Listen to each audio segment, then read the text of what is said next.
بسم اللہ الرحمن الرحیم۔ شمشاد صاحب نے انڈیا سے پوچھا ہے جی، سلام دونوں ہاتھ سے کرنا چاہیے یا ایک ہاتھ سے کرنا چاہیے؟ دیکھیں، امام بخاری نے باب باندھا ہے دو ہاتھ سے مصافحہ، اور اس میں عبداللہ بن مسعود رضی اللہ تعالیٰ عنہ سے حدیث ذکر کی ہے کہ علمنی رسول اللہ صلی اللہ علیہ وسلم وکفی بین کفیہ، علمنی رسول اللہ صلی اللہ علیہ وسلم التشہد وکفی بین کفیہ، کہ میرے ہاتھ نبی کے دونوں ہاتھوں میں تھے اور نبی صلی اللہ علیہ وسلم نے مجھے تشہد سکھایا۔ تو اس سے نبی صلی اللہ علیہ وسلم نے گویا اپنے دونوں ہاتھوں سے عبداللہ بن مسعود کے ہاتھ کو پکڑا، تو ظاہر عبداللہ بن مسعود کے بھی دونوں ہاتھ ہی ہوں گے۔ لیکن بعض علماء کو اس پر اشکال ہے کہ اس سے تو تشہد سکھانے کے لیے ایک یعنی یہ ثابت ہوتا ہے کہ نبی صلی اللہ علیہ وسلم نے ان کو دونوں ہاتھ سے پکڑ کے تشہد سکھایا ہے، اس کا مصافحے سے کیا تعلق؟ تو مصافحے کے بارے میں جو صحیح بات ہے نا وہ یہی ہے کہ کوئی ہمیں واضح روایت نہیں ملتی اس میں کہ یقینی طور پر کوئی بات کی جائے، تو اس لیے جو ایک عرف میں جو زیادہ بہتر ادب سمجھا جاتا ہے وہ دو ہاتھ سے مصافحہ ہے، اور جائز ایک ہاتھ سے مصافحہ بھی ہے۔ تو ایک ہاتھ سے مصافحے کے ناجائز ہونے کی بھی کوئی دلیل نہیں ہے، اور دو ہاتھ سے مصافحے کے بھی خلاف سنت ہونے کی کوئی دلیل نہیں ہے۔ تو باقی جس حدیث میں ایک ہاتھ کا ذکر ہے تو اس ہاتھ سے مراد ہے اس میں جنس، جیسے قرآن میں آتا ہے نا کہ ان السمع والبصر والفؤاد کل اولئک کان عنہ مسئولا، کہ تمہاری آنکھ سے بھی سوال ہوگا، کان سے بھی سوال ہوگا، تو آنکھ سے دونوں آنکھیں مراد ہیں۔ تو وہ روایت جس میں ایک ہاتھ کا ذکر ہے اس سے ہاتھ کی جنس مراد ہے، یعنی ہاتھ سے مصافحہ کیا، تو وہ ہاتھ کا متبادل ایک بھی ہو سکتا ہے، یعنی متبادر جو اس سے معنی ہوتا ہے ایک بھی ہو سکتا ہے، اور اس میں جنس کا مطلب دونوں ہاتھ۔ تو اس لیے اس بارے میں جمہور کی رائے یہی ہے کہ بہتر یہی ہے کہ دو ہاتھ سے مصافحہ کر لیں، ادب کا تقاضا یہ ہے، اگر کوئی ایک ہاتھ سے کرے تو بھی ٹھیک ہے۔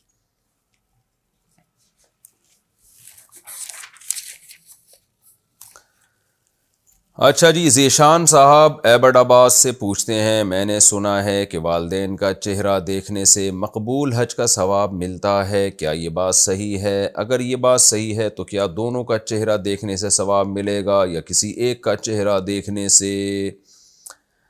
دیکھیں، اس بارے میں جو حدیث ہے نا وہ سند کے لحاظ سے ضعیف ہے، جس میں آتا ہے نا جس نے باپ کی پیشانی پہ دیکھا تو ایک حج کا ثواب ملتا ہے، ایک روایت میں عمرے کا بھی ہے، تو یہ بہت زیادہ کمزور روایت ہے، بعض نے تو اس کو موضوع من گھڑت کہا ہے۔ تو ویسے ماں باپ کے چہرے پر محبت سے دیکھنا ویسے ہی ایک بڑی فضیلت کی بات ہے، کیونکہ اللہ تعالیٰ نے جتنی اہتمام سے والدین کے حقوق بیان کیے ہیں اور ان سے محبت سے پیش آنے کی تاکید کی ہے، کسی اور کے بارے میں اتنی تاکیدات نہیں ہیں۔ تو اس لیے والدین کے بارے میں سورہ بنی اسرائیل میں ہے وَخْفِضْ لَهُمَا جَنَاحَ الذُّلِّ مِنَ الرَّحْمَةِ، رحمت سے اپنے بازوؤں کو ان کے سامنے جھکا کے رکھو، تواضع کے ساتھ، عاجزی کے ساتھ۔ تو جتنا ماں باپ کو ادب دیں گے، احترام کریں گے، اتنا ہی زیادہ ثواب ہے، یہ چیز دنیا اور آخرت میں برکتوں کا ذریعہ بنے گی۔ لیکن یہ جو خاص روایت پیش کی جاتی ہے حج کا ثواب ملتا ہے پیشانی پہ دیکھنے پہ، تو یہ سند کے لحاظ سے کمزور روایت ہے، اور بعض نے اس کو موضوع بھی کہا ہے۔ ٹوٹے ہوئے گلاس میں پانی پینا، راشد صاحب نے انڈیا سے پوچھا ہے جی، میں نے سنا ہے کہ اگر کوئی برتن، گلاس یا کپ وغیرہ ٹوٹا ہوا ہو تو وہاں سے پانی نہیں پینا چاہیے، اس سے حادثہ یا زخم ہونے کا اندیشہ ہے، اس بارے میں آپ تفصیل سے بتا دیں۔ دیکھیں، حضرت ابو سعید خدری رضی اللہ تعالیٰ عنہ سے روایت ہے، سنن ابی داؤد کی حدیث، نہا رسول اللہ صلی اللہ علیہ وسلم عن الشرب من ثلمۃ القدح وَأَن يُنفَخَ فِي الشَّرَابِ، کہ آپ صلی اللہ علیہ وسلم نے برتن میں پھونک مارنے سے بھی منع کیا اور ٹوٹی ہوئی جگہ سے بھی پینے سے منع کیا ہے۔ تو اس طرح کی جو احادیث ہوتی ہیں ان کا یہ جو ان میں جو ممانعت ہوتی ہے ان کا تعلق ادب سے ہوتا ہے، یعنی کوئی شرعی حکم نہیں ہوتا یہ، بلکہ نظافت سے اس کا تعلق ہے۔ تو براہ راست شرعی حکم نہیں کہہ سکتے، نظافت بھی بہرحال شریعت ہی کا حکم ہے، یعنی براہ راست، یعنی اس کا حلال و حرام سے تعلق نہیں ہے، کراہت ہے۔ تو اس لیے ادب کا تقاضا یہی ہے، کراہت یعنی اس کہ آپ ٹوٹی ہوئی جگہ سے پانی نہ پئیں اور برتن کے اندر سانس بھی نہ لیں۔ تو اسلام آپ کو نظافت سکھاتا ہے نا، یعنی حلال و حرام کا تعلق نہیں، اگر کسی نے ٹوٹی ہوئی جگہ سے پانی پی لیا یا برتن میں پھونک مارتی، کوئی کھانا حرام نہیں ہو جائے گا، یا کوئی یہ نہیں کہ کبیرہ گناہ کے آپ مرتکب ہو جائیں گے، لیکن بہرحال یہ چیز ادب کے خلاف ہے، نبی صلی اللہ علیہ وسلم نے اس عمل کو پسند نہیں کیا۔ اب ٹوٹی ہوئی جگہ سے پانی پینے میں یا چائے یا کوئی بھی چیز پینے میں نبی نے منع کیوں کیا ہے؟ دیکھیں، برتن میں سانس لینے سے تو منع کرنے کی وجہ واضح سمجھ میں آتی ہے، بھئی آپ کا گندا سانس، کاربن ڈائی آکسائڈ اس کھانے میں جائے گی، گندا سانس جا رہا ہے اس میں۔ لیکن برتن جو ٹوٹا ہوا ہے اس جگہ سے پانی پینے سے نبی نے منع کیوں کیا؟ اس کی بہت ساری وجوہات علماء نے بیان کی ہیں اپنی اپنی رائے کے مطابق۔ بظاہر ایک وجہ سمجھ میں آتی ہے کہ جب آپ برتن میں ٹوٹی ہوئی جگہ سے پانی پیتے ہیں تو زخمی ہونے کا بھی اندیشہ ہوتا ہے، بعض دفعہ وہ جگہ تیز ہوتی ہے، اور ایک اندیشہ یہ بھی ہوتا ہے کہ اس ٹوٹی ہوئی جگہ پہ نا صفائی نہیں ہوتی، میل جمنا شروع ہو جاتا ہے۔ جب آپ پانی پیتے ہیں گلاس، ٹوٹے ہوئے گلاس میں وہ جو جگہ ہے نا اس میں میل جمتا ہے، اس کی صحیح طرح عام طور پہ صفائی نہیں ہوتی، تو ہو سکتا ہے اس وجہ سے منع کیا ہو۔ بہرحال احتیاط اسی میں ہے کہ نہ کیا جائے یہ کام۔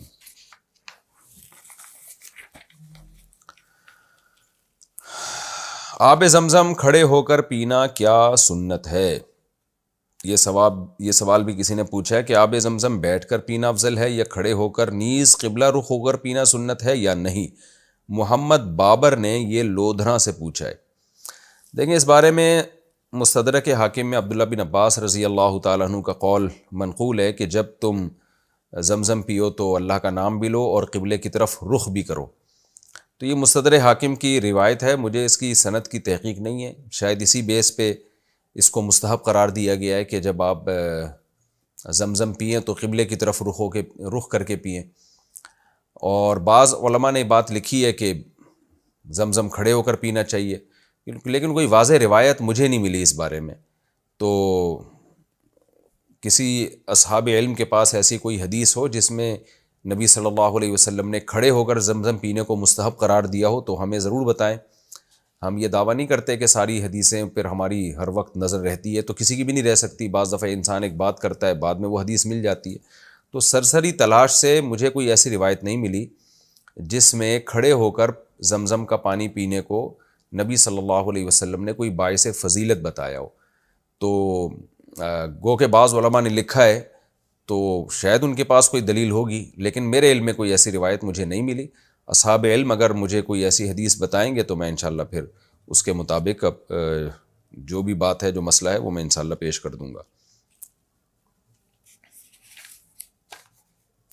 وطر کے بعد 2 نفل بیٹھ کے پڑھنا سنت ہے یا کھڑے ہو کر؟ فاطمہ صاحبہ نے ایبٹ عباس سے پوچھا ہے۔ دیکھیے نبی صلی اللہ علیہ وسلم سے وطر کے بعد متعدد دفعہ 2 رکعت بیٹھ کے پڑھنا ثابت ہے، اس لیے بعض علماء اس کی فضیلت کے قائل ہیں کہ وطر کی نماز کے بعد 2 رکعت نفل بیٹھ کے پڑھنا چاہیے، لیکن جمہور اسی کے قائل ہیں کہ یہ نبی کی خاصیت تھی، کیونکہ عام نبی سے جو ہمیں حکم ملتا ہے وہ کھڑے ہو کر نماز پڑھنے کا ہی ملتا ہے، بیٹھ کے نماز پڑھنے میں ثواب آدھا ہو جائے گا۔ تو اس لیے مضبوط بات یہی ہے کہ اگر آپ نے وطر کے بعد نفل پڑھنا بھی ہے تو کھڑے ہو کر ہی پڑھیں، بہتر ہے، اور بیٹھ کے پڑھ لے تو آدھا ثواب ہے اس میں، وہ بھی ٹھیک ہے، کوئی حرج نہیں ہے اس میں۔ اچھا بھائی، کیا ہم ایک دن میں قرآن ختم کر سکتے ہیں؟ دانیال صاحب نے میر پور خاص سے سوال کیا ہے۔ دیکھیں حدیث میں 3 دن سے کم میں قرآن ختم کرنے کو منع کیا گیا ہے، بعض حدیثوں میں 7 دن سے کم میں قرآن ختم کرنے کو منع کیا گیا ہے۔ تو ایک طرف تو یہ واضح احادیث ہیں ہمارے پاس، لیکن دوسری طرف صحابہ اور تابعین اور جمہور محدثین اور فقہا کا عمل ہے کہ انہوں نے ایک ایک دن میں پورا قرآن ختم کیا ہے، بلکہ ایک ایک رات میں، اور یہ اتنی کثرت سے اس بارے میں صحابہ تابعین سے مروی ہے کہ آپ یہ نہیں کہہ سکتے کہ ان صحابہ کو یہ حدیثوں کا علم نہیں تھا۔ حضرت عثمان رضی اللہ تعالیٰ عنہ کی طرف ایک دفعہ حضرت عمر نے اشارہ کر کے فرمایا کہ مجھے اس شخص سے محبت کیوں نہ ہو کہ یہ شخص ایک رکعت میں پورا قرآن ایک رات میں مکمل کر لیتے ہیں حجر اسود کے سامنے۔ تو ظاہر ہے ایک آدھ صحابی سے اگر مروی ہوتا نا، یا ایک آدھ محدث سے، تو ہم کہتے ہیں شاید ان تک وہ حدیثیں نہیں پہنچی ہیں، لیکن یہ بہت سارے صحابہ سے، امام حنیفہ سے مروی ہے کہ وہ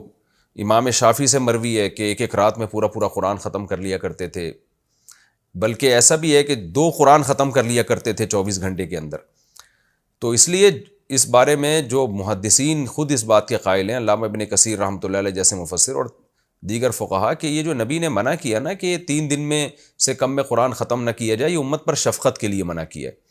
کہ عام طور پر لوگوں میں اسٹیمنا ہوتا نہیں ہے، وہ غلط سلط پڑھنا شروع کر دیں گے۔ جیسے اس کی مثال ملتی ہے ہمارے ہاں جو تراویح میں شبینے ہوتے ہیں، شبینوں میں ایک ایک رات میں قرآن ختم کرنا ہوتا ہے، بعض جگہ 3 روزہ شبینے ہوتے ہیں، تو قرآن کا کیسا بیڑا غرق کی معاذ اللہ کیا جاتا ہے، ایسے اسپیڈ سے پڑھ رہے ہوتے ہیں کہ یعلمون تعلمون کے علاوہ کچھ بھی سمجھ میں نہیں آ رہا ہوتا، اور جھوم رہے ہوتے ہیں دائیں بائیں، اور جو ہے وہ ایک تماشا سا بنا ہوتا ہے۔ تو یہ قرآن کے ساتھ مذاق ہے۔ لیکن اللہ نے اگر کسی کو اتنا اسٹیمنا دیا ہے کہ وہ قرآن کا حق بھی ادا کر سکے، اس کو آرام سے ٹھہر ٹھہر کے، جیسے قرآن کے پڑھنے کا حق ہے، اور ایسا تھکاوٹ بھی اس کو نہیں ہوتی کہ بیمار ہونے کا خطرہ ہو۔ تو کچھ لوگ اللہ نے ایسے پیدا کیے ہیں، اگر کسی میں ایسا اسٹیمنا ہے تو ایک دن میں بھی پورا قرآن ختم کر لے تو انشاءاللہ اسے کوئی گناہ نہیں ہوگا، بلکہ یہ چیز باعث ثواب ہوگی۔ تو اعتدال کی بات یہی ہے کہ اتنے سارے صحابہ، تابعین، تبع تابعین، امام بخاری سے خود ثابت ہے، اور امام شافعی، امام ابو حنیفہ، ان حضرات کے جو اعمال ثابت ہیں، حالانکہ ان تک یہ حدیثیں پہنچی تھیں، مگر یہ ان سے یہ تواتر کے ساتھ یہ بات ثابت ہے بہت سارے اسلاف سے کہ وہ ایک ایک دن میں قرآن ختم کیا کرتے تھے، بلکہ بعض سے تو یہ بھی ثابت ہے کہ 24 گھنٹے میں 2 دفعہ قرآن ختم کر لیا کرتے تھے۔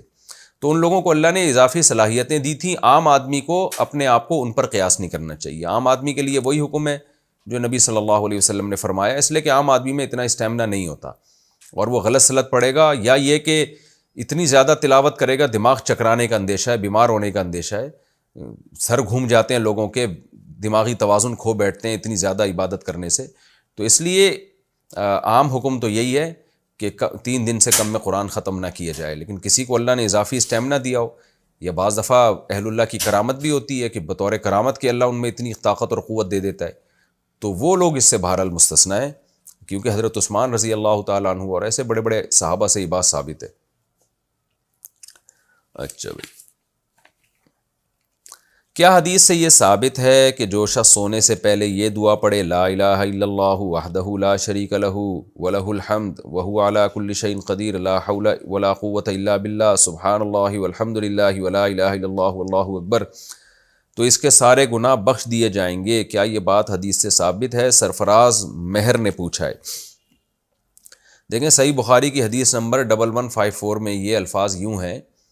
کہ جس کی رات کو آنکھ کھل جائے سوتے ہوئے میں،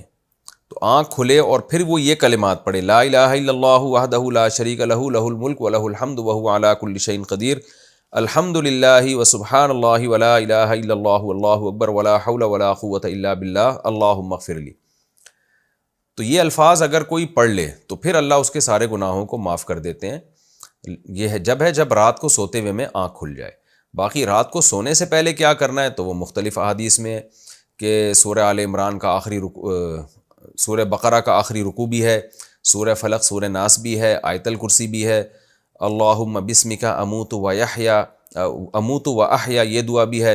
اللہم اسلمت نفسی الیک ووجہت وجہی الیک وفوضت امری الیک والجأت ظہری الیک رغبتا ورہبتا الیک لا ملجأ ولا منجا منک الا الیک آمنت بکتابک الذی انزلت ونبیک الذی ارسلت، یہ بھی صحیح حدیث سے دعا ثابت ہے، اس کی بھی بڑی فضیلت ہے۔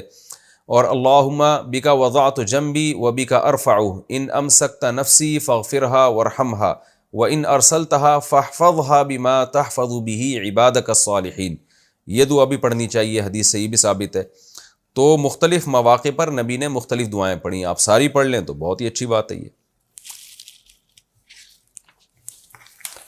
اچھا بھائی، نئے مکانات سے جنات کو بھگانا، شہاب اظہار نے امریکہ سے پوچھا ہے کہ اس بات کی کیا حقیقت ہے کہ کسی نے نیا مکان خریدا تو اس میں داخل ہونے کے بعد 3 مرتبہ یہ کہے کہ اگر کوئی مخلوق یہاں ہے تو چلی جائے، اور اس کے بعد کوئی سانپ نکل آئے تو اسے نہیں مارنا چاہیے۔ دیکھیں ہمارے علم میں کوئی ایسی حدیث ہمیں نہیں ملی، کوئی مستند روایت، تو باقی یہ کہ موذی جانور تو نکلے تو مارنا چاہیے اس کو، حدیثوں میں تو یہی آتا ہے، تو مار دیں آپ اس کو، نہیں ماریں گے تو وہ آپ کو مار دے گا، چونکہ اس نے تو کوئی حدیث ویسی سنی بھی نہیں ہوتی، تو اس لیے مار دینا چاہیے اس کو۔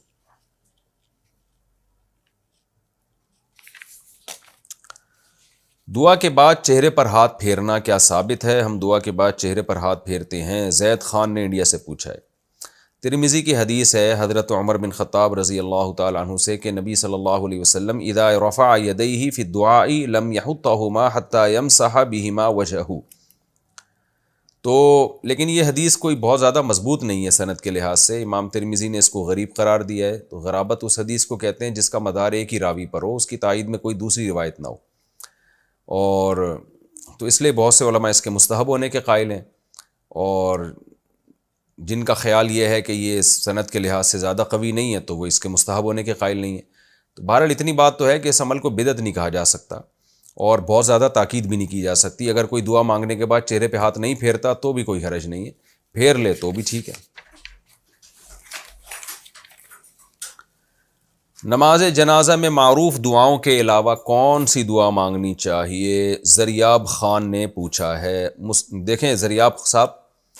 ایک تو مشہور دعا ہے اللہم اغفر لحینا و میتنا و شاہدینا و غائبنا و صغیرنا و کبیرنا و ذکرنا و انثانا اللہم من احییتہ منا فاحیہ علی الاسلام ومن توفیتہ منا فتوفہ علی الایمان۔ یہ مشہور دعا ہے۔ مشہور اس لیے کہ علماء نے اس کو مشہور اس لیے کیا کہ یہ جامع دعا ہے۔ اس میں میت کے لیے بھی دعا ہے، پھر جو جنازے میں شریک ہیں ان کے لیے بھی، پھر تمام مسلمین مسلمات زندہ مردہ سب کے لیے، تو اس لیے کامن تھی، اس لیے علماء نے اس کو کتابوں میں لکھ دیا، لیکن احادیث سے دوسری دعائیں بھی ثابت ہیں۔ اب ایک ہی کو پکڑ کے بیٹھ جانا، دوسری دعا نہ کرنا، یہ بھی مناسب معلوم نہیں ہوتا، دوسری دعائیں بھی یاد کرنی چاہیے۔ تو مسند احمد میں ایک دعا ہے اللہم اغفر لہ وارحمہ وعافہ واعف عنہ واکرم لہ ووسع مدخلہ واغسلہ بالماء والثلج والبرد ونقہ من الخطایا کما ینقی الثوب الابیض من الدنس وابدلہ دارا خیرا من دارہ واہلا خیرا من اہلہ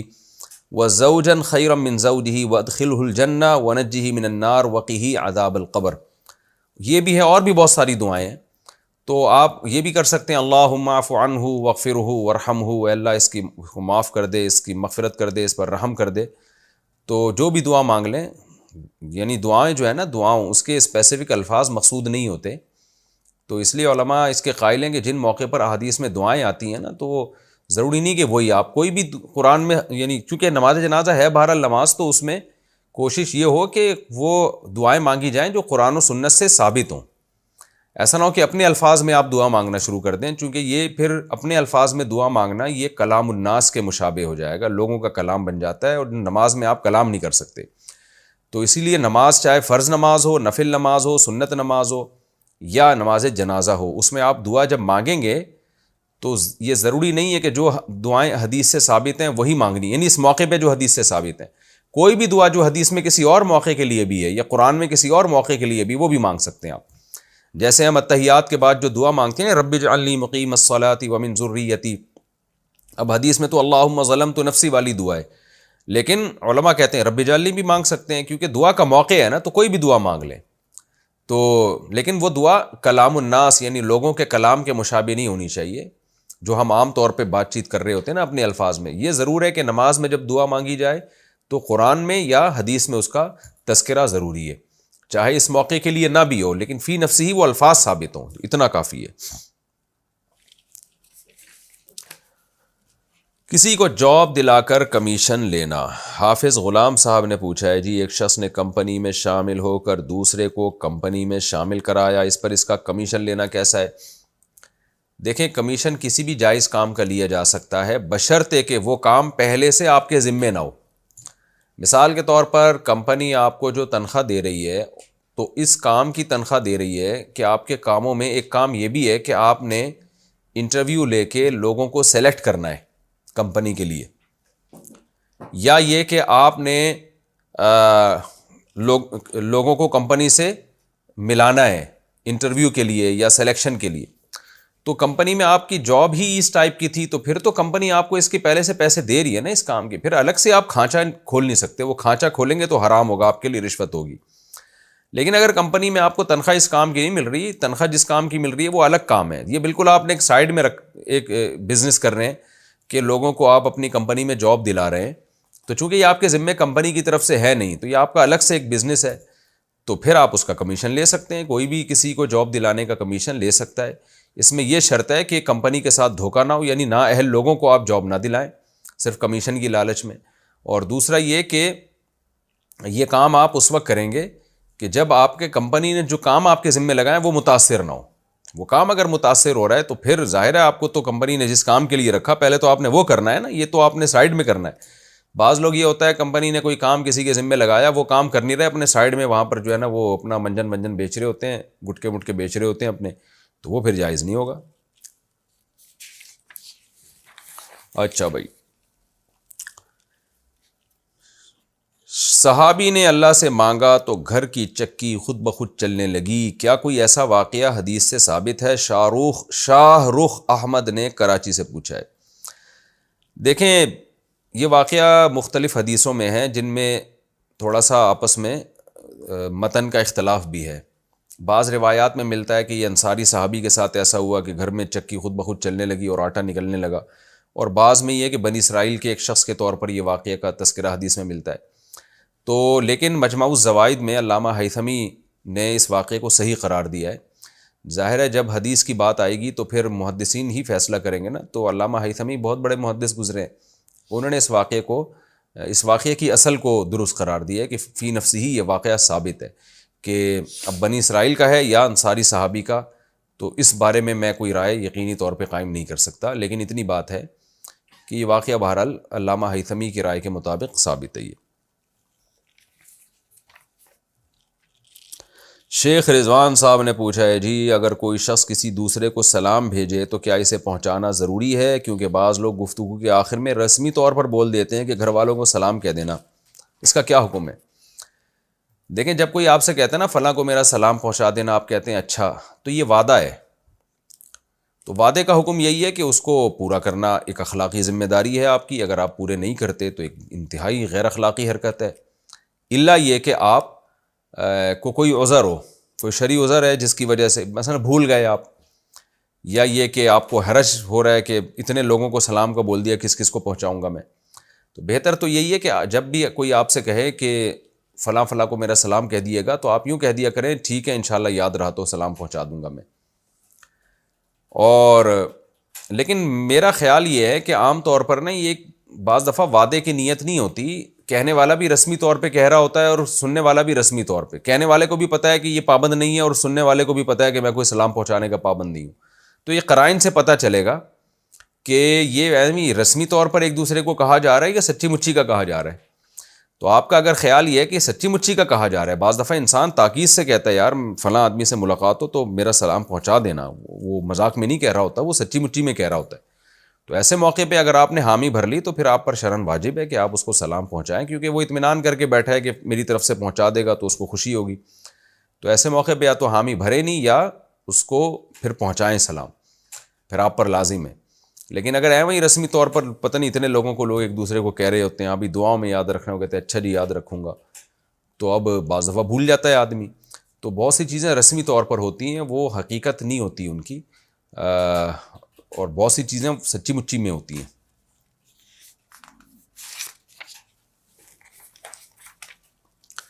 اگر ولادت کے بعد بچے کے کان میں اذان نہیں دی گئی تو وہ اب کیا کریں؟ میری ایک غیر مسلم دوست مسلمان ہو گئی تھی اور ایک مسلمان سے شادی کر لی تھی، اس کا جب بچہ ہوا تھا تو اس وقت وہ 4 مہینے کے لیے اپنے میکے آئی ہوئی تھی، وہاں ہوتے ہوئے وہ اپنے بچے کے کان میں اذان نہیں دلوا سکی، اب اس کا بچہ 8 سال کا ہو گیا ہے، اب اذان کے معاملے میں وہ کیا کرے؟ دیکھیں اذان بچے کے کان میں اذان دینا ایک سنت عمل ہے، مستحب عمل ہے، تو اب بڑا ہو گیا تو اب دے دیں، کیونکہ شریعت میں اس کا کوئی ٹائم متعین نہیں ہے، بہتر تو یہی ہے کہ مستحب تو یہی ہے کہ جتنا جلدی ہو سکے دی جائے، دائیں کان میں اذان بائیں کان میں اقامت، تو اب اگر نہیں ہے تو اب دے دیں، دائیں کان میں اذان دے دیا جائے، لیکن اتنا گلا پھاڑ کے نہ دی جائے کہ وہ بیچارہ کان ہی پھٹ جائے اس کا، جیسے نماز کے لیے اذان دے رہے ہوتے ہیں نا اس طرح نہ دی جائے۔ یہ میں اس لیے بتا رہا ہوں کہ لوگ سمجھیں گے اب یہ چونکہ بڑا ہو گیا تو اب ذرا اذان بھی بڑی والی ہو، تو اذان نارمل جیسے بچے کے کان میں اذان دیتے ہیں اور لیفٹ کان میں اس کے اقامت کر دی جائے تو بھی انشاءاللہ یہ سنت پوری ہو جائے گی۔ پیدل حج کرنے کی فضیلت، پیدل حج کرنا کیسا ہے؟ ایک شخص انڈیا سے مکہ حج کے لیے نکلا ہے، کیا اس کی تعریف اور حوصلہ افزائی کرنی چاہیے؟ کیا نبی کریم صلی اللہ علیہ وسلم نے کبھی پیدل حج کیا؟ سنا ہے کہ حضرت حسن نے 25 حج پیدل کیے تھے، کیا یہ بات صحیح ہے؟ دیکھیے پیدل حج کرنے کی حدیث میں ممانعت آئی ہے اور اس طرح کے الفاظ ہیں کہ اللہ تعالیٰ اس بات سے مستغنی ہے کہ ایک عورت کے بارے میں نا وہ پیدل نکلی ہوئی تھی کہ اللہ کہ اتنی تکلیف میں کسی کو ڈالے، لیکن ہم دوسری طرف دیکھتے ہیں حضرت حسن کا عمل بھی ہے، عراق سے کوفہ سے پیدل چل کے جائے کرتے تھے اور کہا کرتے تھے کہ مجھے شرم آتی ہے کہ میں اللہ کے گھر میں سوار ہو کے جاؤں۔ اسی طرح اس پر بھی تقریباً علماء کا اتفاق ہے کہ کوئی پیدل حج کی منت مان لے تو منت بھی اس پر لازم ہو جاتی ہے، مثلاً کوئی یہ کہنا کہ میں اپنے گھر سے بیت اللہ پیدل جاؤں گا حج کرنے کے لیے تو یہ منت لازم ہو جاتی ہے، حالانکہ منت غیر شرعی کاموں کی لازم ہی نہیں ہوتی، تو تبھی حدیث میں آتا ہے کہ جس نے پیدل حج کی منت مانی ہے نا تو وہ مشقت ہے، تو ظاہر ہے وہ منت کو پورا نہیں کرے گا، حج کرے گا سوار ہو کے، لیکن پھر دم دے گا. تو یہ دم دینا اس کی علامت ہے کہ اس پر یہ منت پوری کرنا واجب ہو گیا تھا. تو منت پوری کرنا تو جب ہی واجب ہوتا ہے نا جب عبادت کی منت مانی ہو. اگر کوئی منت کر لے کہ میں فلاں بدعت کا ارتکاب کروں گا تو وہ منت منعقد ہی نہیں ہوتی ہے. گناہ کی منت منعقد نہیں ہوتی، بدعت کی منت منعقد نہیں ہوتی. تو اس لیے جمہور علماء اسی کے قائل ہیں کہ اگر یعنی جو حدیث میں آتا ہے نا کہ پیدل حج سے نبی نے منع کیا ہے، تو یہ بھی شفقت کے لیے منع کیا، کیونکہ پیدل حج کرنا آسان کام نہیں ہے. موت کا خطرہ ہوتا ہے، قحط سے، پیاس اور بھوک سے ہلاک ہونے کا خطرہ ہوتا ہے، ڈاکوؤں کا خطرہ ہوتا ہے، 20 قسم کے مسائل ہوتے ہیں. تو اس لیے امت پہ شفقت کی وجہ سے رسول اللہ صلی اللہ علیہ وسلم نے منع کیا. لیکن اگر کوئی طاقتور ہے، پاورفل ہے، راستے میں امن ہے، جوان آدمی ہے، جا سکتا ہے اور جذبہ ہے اس کا، تو وہ اگر بیت اللہ کے ادب اور احترام میں پیدل سفر کرتا ہے اور اس کو وہ خطرات لاحق نہیں ہیں اور بہت زیادہ مشقت کا بھی خطرہ نہیں ہے، بعض لوگوں میں ایسا اسٹیمنا ہوتا ہے، تو پھر پیدل حج کرنا مستحب عمل ہے. یہ بیت اللہ کی عظمت ہے کہ آپ اللہ کے گھر کو پیدل نکلیں. اس کی مثال ہے جیسے جنازے کو آپ پیدل بھی لے کے جاتے ہیں، سواری میں بھی، تو پیدل جنازے کو لے جانے میں جنازے کی تعظیم زیادہ ہے. سواری میں لے جاتے ہیں لوگ آسانی کی خاطر. تو یہاں بھی ایسا ہی ہے کہ اگر کسی کو اللہ نے بہت زیادہ قوت اور ہمت اور طاقت دی ہے اور بیت اللہ کی تعظیم میں وہ کہہ رہا ہے کہ میں اپنے گھر سے پیدل جاؤں گا تاکہ اللہ کے گھر کی عظمت کا ایک اظہار ہو، اور اس کی صحت بھی ہے، ڈاکوؤں کا خطرہ بھی نہیں ہے، اور شو بازی بھی اس کی نیت نہیں ہے کہ میں کوئی ریکارڈ قائم کر کے لوگوں سے واہ واہ لوں گا، تو پھر یہ عمل مستحب عمل ہے، اچھا عمل ہے، بیت اللہ کی عظمت کا ثواب ملے گا اس کو. لیکن نارملی ایک عام آدمی کے لیے یہ پسندیدہ عمل نہیں ہے. تو عام آدمی میں تو اس کی طاقت نہیں ہے. اب آپ نے جو پوچھا ہے کہ انڈیا سے کوئی صاحب پیدل حج کرنے کے لیے چلیں، تو بھائی اگر پاورفل آدمی ہے اور اللہ نے اس کو طاقت دی ہے اور اس کی شو بازی کی نیت بھی نہیں ہے تو اللہ سے امید کی جا سکتی ہے، انشاءاللہ اس کو ثواب ملے گا. باقی لوگ یہ کہتے ہیں کہ بھائی شو بازی کر رہا ہے، ولاگ بنا کے ڈال رہا ہے، تو دیکھیں ولاگ بنا کے ڈالنا یہ ضروری نہیں کہ شو بازی کی نیت سے ہو. شو بازی کا تعلق دل سے ہے، دل میں کس کے کیا ہے وہ اللہ ہی جانتا ہے. تو اگر کوئی بتا رہا ہے کہ میں یہاں پہنچ گیا تو ہو سکتا ہے لوگوں کو موٹیویٹ کرنے کے لیے کر رہا ہو وہ، تو آپ یقینی طور پر کسی کے دل کے بارے میں کیسے کہہ سکتے ہیں؟ تو یہ جو شو بازیوں کے ہم فتوے لگا دیتے ہیں نا کہ فلاں شو مار رہا ہے، یہ بہت مشکل کام ہے. حدیث میں ہمیں اچھا گمان رکھنے کا حکم ہے. تو شو بازی کی نیت ہونی نہیں چاہیے. ریاکاری، نمود اور شو بازی پسندیدہ چیز نہیں ہے، خاص طور پر عبادت میں، لیکن اس کا تعلق ہے دل سے، اور دل کی حالت اللہ ہی بہتر جانتا ہے، ہم نہیں جانتے. تو خلاصہ یہی نکلا کہ نارملی یہ کام نہیں کرنا چاہیے. حدیث میں ممانعت ہے کیونکہ اس میں نقصان کا بہت اندیشہ، مرنے کا بھی خطرہ ہے، ورنہ بہت زیادہ تکلیف تو انسان کو ہوتی ہے. لیکن کوئی صحت مند ہے، کر سکتا ہے، جیسے سیدنا حسن رضی اللہ تعالیٰ عنہ تھے، اور جذبہ بھی ہے، تو پھر اس میں انشاءاللہ اس کو ثواب ملے گا اس پر. اگر کسی مزدور کو پرانی عمارت کی بنیادیں توڑنے کے دوران سونا مل جائے تو وہ کس کی ملکیت ہوگا؟ ذرا اس مزدور کا نمبر دے دیں بھائی. مزدور کی ملکیت میں ہوگا یا عمارت کے موجودہ مالک کی ملکیت میں ہوگا یا حکومت وقت کی؟ اور اگر وہ مزدور سونا بیچنا چاہے تو اس کا خریدنا میرے لیے جائز ہوگا یا نہیں؟ ضیاء الرحمن اسلام آباد سے. دیکھیں مزدور کو جب سونا ملا نا، کوئی مٹکے میں یا کہیں بھی محفوظ سونا ملا ہے، تو ظاہر ہے کسی نے یہ سونا یہاں رکھا ہوگا اور اب مرمرا گیا ہوگا. موجودہ مالک تو اس لیے مالک نہیں ہے کہ یہ چیزیں عام طور پر پرانی ہوں. اگر واضح قرائن سے پتہ چل جائے نا کہ اس زمین کا مالک ہے اس نے دفن کیا ہے، تو پھر تو وہی اس کا مالک ہوگا. لیکن ظاہر ہے اس نے دفن کیا ہوتا تو یہ چیزیں ایسی نہیں ہے کہ دفن کر کے بھول گیا اور مزدور کو کھدائی کے دوران مل گیا اور پھر بھی آ کے نہیں بتا رہا.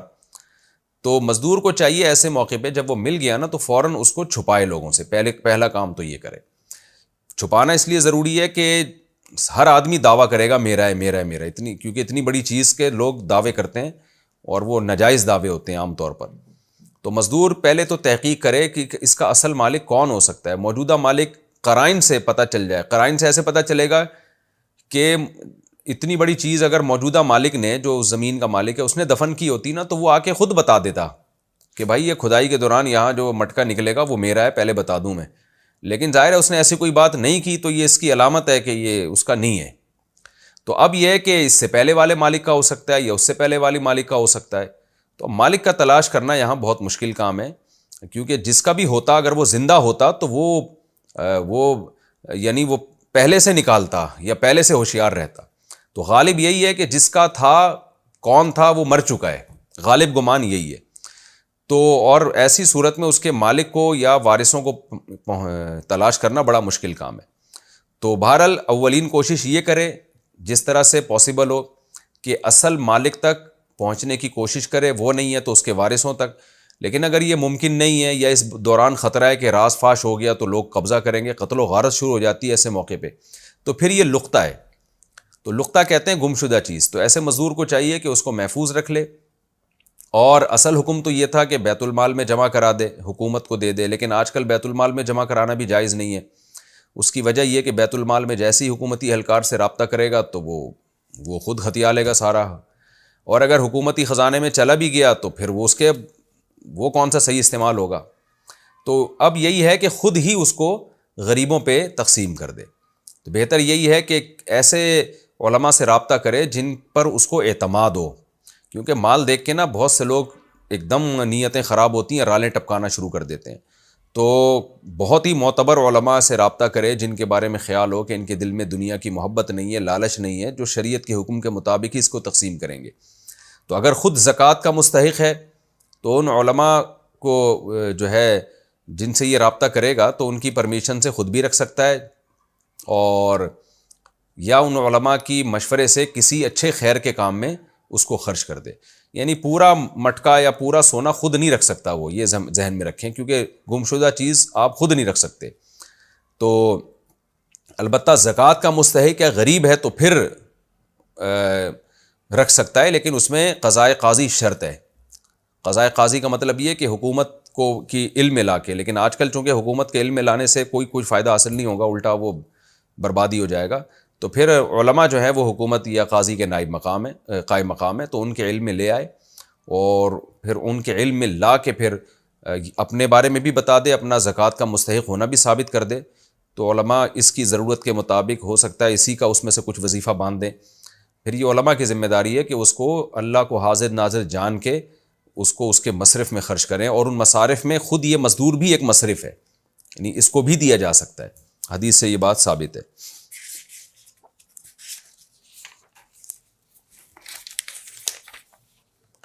کیا کوئی عورت آنکھوں میں لینس لگا سکتی؟ اچھا، انہوں نے سوال یہ بھی پوچھا تھا کہ کیا میں اس سے یہ مٹکا خرید سکتا ہوں. تو یہ جو ہے نا، جب یہ علماء کی مجلس میں جائے گا جو قضائے قاضی کے حکم میں ہوں گے، تو وہاں پھر یہ خود بھی خرید سکتا ہے ان سے. یعنی یہ شخص جس نے سوال پوچھا ہے آپ بھی خرید سکتے ہیں، اس کو اس کی قیمت دے دیں. یہ بھی ہو سکتا ہے کہ جس نے مٹکا لیا ہے نا مزدور، اس کے لیے مٹکا سنبھالنا مشکل ہو رہا ہے، تو آپ اس کی مارکیٹ ویلیو کے حساب سے مزدور سے وہ خرید لیں، پھر آپ اس کے مالک ہیں. جو رقم ہے مزدور پھر وہ رقم علماء کے پاس لے جائے، جو معتبر علماء. میں بار بار یہ بات بتا رہا ہوں کہ جو لالچی، ایسا نہ ہو کہ ہر فیلڈ میں جیسے 1 نمبر بھی ہوتے ہیں 2 نمبر بھی ہوتے ہیں، تو ایسی کسی مولوی کے پاس لے گیا، پتہ چلا وہی 2 نمبر نکلا، وہ سارا خود ہی کھا گیا، لے کے بھاگ گیا.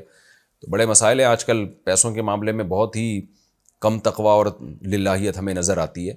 تو وہ پھر وہ رقم جو ہے مزدور، وہ رقم علماء کے پاس لے جائے کہ جی مجھے اتنا گولڈ ملا تھا تو میں نے بیچ کے یہ میرے پاس پیسہ آیا ہے، تو یہ لقطے کے حکم میں ہے پیسہ. تو وہ علماء بتائیں گے جی اس کا کیا کرنا ہے. اور علماء پر پھر شرعاً لازم ہے کہ اگر یہ شخص زکوٰۃ کا مستحق ہے جو مزدور لے کر آیا ہے، تو اس کو بھی اس میں سے دیا جائے. وہ خود پھر فیصلہ کریں گے کہ کتنا کہاں خرچ کیا جائے. کیا کوئی عورت آنکھوں میں لینس لگا سکتی ہے؟ اچھا، جو علماء اس کو کریں گے نا، وہ خیر کے کاموں میں خرچ کریں گے، وہ اپنی ذات پہ اس کو استعمال نہیں کر سکتے. یہ بھی ذہن میں مسئلہ رکھیں. مدارس میں دیا جا سکتا ہے، یا یتیموں پہ دیا جا سکتا ہے، غریبوں پہ، بیواؤں پہ، ایسی جگہوں پہ خرچ کیا جائے گا، خیر کے کاموں میں، زکوٰۃ کے مستحقین میں خرچ کیا جائے گا اس کو. کیا کوئی عورت آنکھوں میں لینس لگا سکتی ہے شادی بیاہ کے موقع پر یا اپنے شوہر کے لیے؟ براہ کرم جواب عنایت فرمائیں. ام فاطمہ لاہور سے. دیکھیں، لینس لگانا جائز ہے اگر اس کا مقصد غیر محرم مردوں کے سامنے شو مارنا نہ ہو. عورت کے لیے غیر مردوں کے سامنے کسی بھی قسم کی زینت وہ حرام ہے. تو یہاں بھی اگر غیر مردوں کے سامنے ان کو اٹریکٹ کرنا مقصد نہ ہو تو پھر ایک جائز چیز ہے. شوہر کے سامنے تو اور زیادہ ثواب کی بات ہے، اور ویسے زیب و زینت کے طور پہ استعمال کیا جا سکتا ہے. فری لانسنگ میں کچھ پروجیکٹس ایسے آتے ہیں جن میں یونیورسٹی کے بچے اپنے امتحانات، ہوم ورک اور اسائنمنٹ وغیرہ پیسے دے کر آن لائن حل کرواتے ہیں۔ کیا اس طرح کے پروجیکٹس فری لانسنگ میں کرنا جائز ہوگا اور کیا اس کی آمدن حلال ہوگی یا نہیں؟ ساجد اقبال، دیکھیں یونیورسٹی کے بچے جب فری لانسر سے رابطہ کریں نا کہ بھی ہمیں اسائنمنٹ لکھ کے دے دو، تو یہ دھوکہ ہے، کیونکہ یونیورسٹی نے بچے کو جو کام دیا ہوتا ہے ہماری نالج کے مطابق،